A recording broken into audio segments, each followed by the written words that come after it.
Hello guys, કેમ છો બધા? આઈ હોપ બધા મજામાં જ હશો. તો સ્વાગત છે તમારા બધાનું નેહા રાઠોડ વ્લોગમાં. જેને કોઈ સબસ્ક્રાઈબ ના કર્યા હોય તો ચેનલ જલ્દીથી સબસ્ક્રાઈબ કરી લો, જેથી કરીને પાર્ટ 3 હું હરિદ્વાર મૂકું તો તમે લોકોને જલ્દીથી વિડીયો મળી જાય મારો. તો આજે છે અમારી ટ્રીપનો ડે 2. તો અમે જઈ રહ્યા છીએ મસૂરી. તો છેક સુધી વિડીયોમાં બન્યા રહો. હું મસૂરી તમને બધાને આખું વિઝિટ કરાવીશ. તો ફાઇનલી અમે હરિદ્વારથી મૈસૂરી જવા નીકળી ગયા છીએ અને અમે કાર બુક કરાવી છે કે જે અમને આખું મૈસૂરી ફેરવી અને ફરી હરિદ્વાર ઉતારી દેશે. જો તમે લોકો પણ અહીં હરિદ્વાર આવો તો ત્યાં રેન્ટ પર કાર મળી જાય છે, જે આપણને આજુબાજુના નાના નાના સ્થળ હોય છે ત્યાં ફેરવી દે છે. અને મૈસૂરી ઋષિકેશ જવું હોય તો ત્યાં પણ લઈ જાય છે. એનો રેન્ટ અલગ અલગ હોય છે. તો અહીંયા આવો તો હરિદ્વારથી તમે બુક કરાવી શકો છો કાર. કહેવાય છે કે મસૂરી સિટી છે એ અંગ્રેજો વખતનું છે, એણે વસાવેલું સિટી છે. તો અહીં મકાનો ને એવું છે એ અંગ્રેજો વખતના છે. હાલ તો અત્યારે કોઈને અહીં મકાન કે એવું કાંઈ દેતા નથી, સરકાર મનાઈ કરી દીધેલી છે. જે તે વખતના અંગ્રેજો વખતના છે તો એ લોકો અહીં રહેતા હોય છે અને હોટલ ને એવું વગેરે બધું ઉપર છે, જેમાં આપણે અહીંયા આવી તો રાત પણ રોકાઈ શકીએ. અહીં ડિસેમ્બર જાન્યુઆરીના મહિનામાં વધારે પડતો બરફ પડે છે. કહેવાય છે કે શિમલા જેવો માહોલ અહીં હોય છે. અત્યારે અમે આવ્યા છીએ તો અત્યારે બરફ પણ નથી, પણ ઠંડી તો એટલી હદે છે કે વાત જ જવા દો. ગુજરાતમાં છે આ મહિનામાં ફૂલ જ ગરમી પડતી હોય છે, પણ અહીં છે એ ઠંડી 12 માસ પડે છે.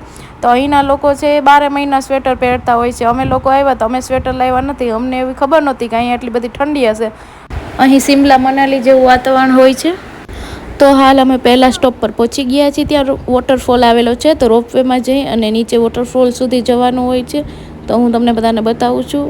આ રોપવેની જગ્યા છે, અહીંથી નીચે જવાનું છે વોટરફોલ સુધી રોપવેમાં.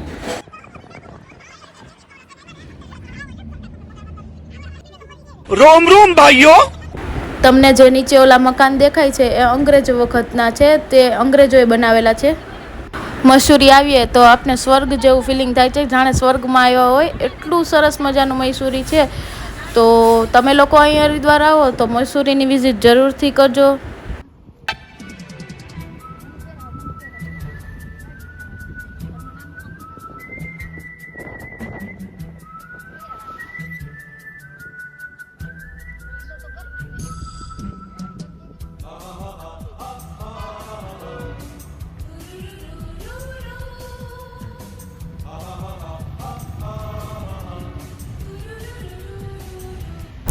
તો હું પહોંચી ગઈ છું મસૂરીમાં. ઉપર ટોપ પર તમે જોઈ શકો છો, અહીંથી વ્યૂ એક નંબર આવતો હોય છે. અહીં દેશ વિદેશથી લોકો આવતા હોય છે.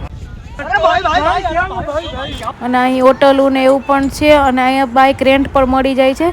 આ સ્થળેથી જવા માટે આજુબાજુમાં નાના વોટરફોલ ને એવું બધું છે, બજાર ને એવું, તે તમારે જવું હોય તો અહીંથી બાઇક રેન્ટ પર મળી જાય છે. આ સ્થળેથી તમે જોઈ શકો છો અહીંથી કેટલો વ્યૂ મસ્ત આવે છે. આ એનો મસૂરીનો ટોપ પોઈન્ટ છે.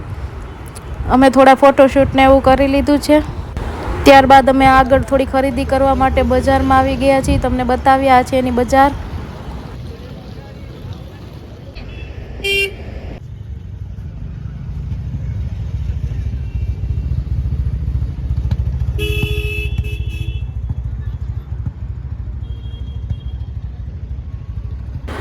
તો આ છે મસૂરી લેક. અહીં બોટિંગ કરવા માટે છે, પછી ગાર્ડન છે, પેરાગ્લાઇડિંગ છે, જેવી નાની નાની રાઈડો પણ છે. અને અમે એના પહેરવેશમાં અહીંના ફોટોશૂટ કર્યા છે, તમે જોઈ શકો છો.